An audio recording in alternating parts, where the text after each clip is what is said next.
దేశవ్యాప్తంగా petrol diesel ధరలను నిరంతరం పెంచుతూ కేంద్రంలోని బీజేపీ ప్రభుత్వం ప్రజలపై తీవ్రమైన ఆర్థిక భారం మోపుతోందని, ఇన్నిసార్లు పెంచుతున్నా చంద్రబాబు, పవన్ కళ్యాణ్ నోరు మెదపడం లేదని సిపిఐ రాష్ట్ర కార్యదర్శివర్గ సభ్యులు తాటిపాక మధు విమర్శించారు. పెద్దాపురం మరణం గుడి వద్ద సిపిఐ పెద్దాపురం కమిటీ, జట్ల లేబర్ యూనియన్ ఆధ్వర్యంలో మోకాళ్లతో నిరసన చేపట్టారు. అనంతరం మెయిన్ రోడ్లో ప్రదర్శన నిర్వహించారు. ఈ నిరసన కార్యక్రమాన్ని ఉద్దేశించి తాటిపాక మధు మాట్లాడుతూ ప్రజల రక్తాన్ని పిండి కార్పొరేట్ సంస్థలకు లాభాలు చేకూర్చే విధంగా నరేంద్ర మోడీ ప్రభుత్వం పనిచేస్తోందని మండిపడ్డారు. పెట్రోల్ డీజిల్ ధరల పెరుగుదల వల్ల కేవలం వాహనదారులకే కాదు, సామాన్య ప్రజల జీవితం అంతా తీవ్ర ప్రభావానికి గురవుతుందన్నారు. రవాణా ఖర్చులు పెరగడంతో నిత్యావసర వస్తువుల ధరలు ఆకాశాన్ని అంటున్నాయని, పేద మధ్యతరగతి ప్రజల జీవనం సాగించడం కష్టమైందని ఆవేదన వ్యక్తం చేశారు. రైతులకు వ్యవసాయ ఖర్చులు పెరిగి పంటలు సాగు చేయడం భారంగా మారిందన్నారు. ఆటో కార్మికులు, చిన్న వ్యాపారులు, కూలీలు, ఉద్యోగులందరూ ఈ ధరల పెంపుతో తీవ్ర ఇబ్బందులు ఎదుర్కొంటున్నారని తెలిపారు. కేంద్ర ప్రభుత్వం అంతర్జాతీయ మార్కెట్లలో ముడి చమురు ధరలు తగ్గినా ప్రజలకు ఎలాంటి ఉపశమనం ఇవ్వకుండా ఎక్సైజ్ సుంకాలు పెంచుతూ ప్రజలను దోచుకుంటోందని ఫయాజ్ ఆరోపించారు. పెట్రోల్, డీజిల్పై భారీ పన్నులు విధించి ప్రజల శ్రమను దోపిడీ చేస్తూ కార్పొరేట్ సంస్థలకు లాభాలు చేకూర్చడమే బీజేపీ ప్రభుత్వం లక్ష్యంగా మారిందన్నారు. ప్రజల బాధలు పట్టని మోడీ ప్రభుత్వం దేశాన్ని కార్పొరేట్ పాలన వైపు నెడుతోంది. ఒకవైపు నిరుద్యోగం, మరోవైపు ధరల పెరుగుదలతో ప్రజలు తీవ్ర సంక్షోభంలో ఉన్న కేంద్ర ప్రభుత్వం మాత్రం ప్రచారం, రాజకీయాల్లో మునిగిపోయింది అని విమర్శించారు. సిపిఐ పార్టీ ప్రజల పక్షాన నిరంతరం పోరాటం చేస్తుందని, పెట్రోల్, డీజిల్ ధరలను వెంటనే తగ్గించాలని డిమాండ్ చేశారు.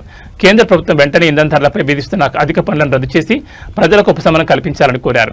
లేని పక్షంలో రాష్ట్ర వ్యాప్తంగా, దేశవ్యాప్తంగా మరింత ఉధృతంగా ఆందోళన చేపడతామని హెచ్చరించారు. ఈ కార్యక్రమంలో సిపిఐ జిల్లా కార్యదర్శి కె బోడకొండ, పెద్దాపురం నియోజకవర్గ కార్యదర్శి పి సత్యనారాయణ, ఏఐటియుసి నాయకులు రామకృష్ణ, త్రిమూర్తులు, వెంకట, రాంబాబు తదితరులు పాల్గొన్నారు. ప్రభుత్వం నరేంద్ర మోడీ నేటి నుంచి పెట్రోల్, డీజిల్ మీద ₹3 అదనంగా తక్షణమే అమలుకు వద్దని చెప్పడాన్ని నిరసిస్తూ ఈరోజు సిపిఐ కాకినాడ జిల్లా సమితి ఆధ్వర్యంలో ఇలా తాళ్లు కట్టుకుని ఆటోల్ని, బండులు లాగుతూ ఇక చివరికి దిక్కైనా ఈ విధంగా నిరసన చేపట్టాం. ఒకటే అడుగుతున్నాం, నరేంద్ర మోడీ, నువ్వు ఎన్నికల్లో చాలా మాటలు చెప్పావు.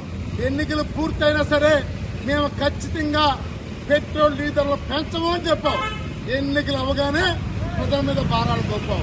నరేంద్ర మోడీ, పొదుపు మేము చేస్తాం, పొదుపుగా మేము ఉండాలి. సుఖాలు మీరు పిలిచి ధరలు మీరు మోపుతారా?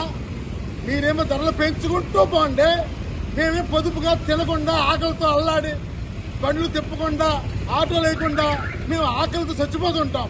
మీరు మాత్రం మంచి కోట్ వేసుకుని మంచి ఫ్లైట్లో వెళ్ళిపోయి విలాస జీవితం మాత్రం మీరు ఇది న్యాయమా? ఇది న్యాయమా అడుగుతున్నాం. ఎందుకంటే ఈరోజు పెట్రోల్, డీజిల్ ధర పెరిగింది అంటే పప్పు ధర, ఉప్పు ధర, నూనె ధర, కారం ధర, అన్ని ధరలు పెరుగుతాయి. గ్యాస్ ధరలు పెరుగుతాయి. ఇది ఎలా బతకాలి? సామాన్యుడు ఎలా ఉండాలి? మాకు అర్థం కాని పడుతున్నాం.